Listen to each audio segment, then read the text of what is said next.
Mitume wa zamani na manabii walimjua Mungu wao, walitetea imani.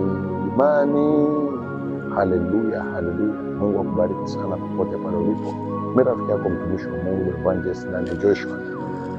Niko maeneo haya ambayo Mtume Paulo alikatwa kichwa chake kama ulivyoona katika nguzo hiyo, kiliwekwa hapo kikakatwa kwa ajili tu ya Kristo na kwa ajili ya Injili. Na kwa mujibu wa historia ya hapa tunaona ya kwamba kichwa chake kilipokatwa kiliruka kutoka hapa, kikaruka eneo hili. Kilipotua chini mahali hapa, maji yakatoka hapa, ikaruka tena kutoka hapa, ikaenda eneo la pili lile la kule ng'ambo kabisa, na kwenyewe maji yakaruka pale ambapo kichwa kimetua, maji yakatoka, chemichemi ikatoka hapo, kikaruka tena eneo la tatu, na kote kukatokea chemichemi za maji. Nini nataka nizungumze na wewe mahali hapa? Mitume wa zamani waliweza kusimama na kuitetea imani hata ilipogharimu maisha yao.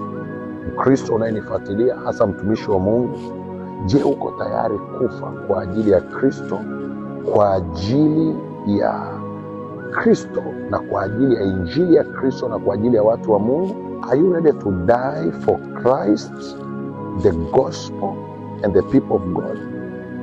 Mtume Paulo, kwa ajili ya utukufu aliouona mbele yake, alikuwa tayari kuyatoa maisha yake kwa ajili ya Kristo, kwa ajili ya Injili, na zaidi ya yote kwa ajili ya watu wa Mungu.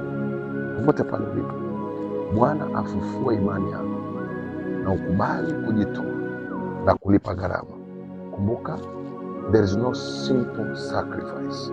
If you need to sacrifice yourself, sacrifice yourself completely. If you need to obey God, obey Him completely. Bwana akupe neema popote pale ulipo, katika jina la Yesu. Bwana, tunakubali kujitoa kwako Kristo, kujitoa kwa ajili ya Injili na kazi yako, na kujitoa kwa ajili ya watu wako, katika jina la Yesu. Siku zote za maisha yetu tukutumikia na kuyafanya yaliyo mapenzi yako. Kwa jina la Yesu tumeomba, amen. God bless you.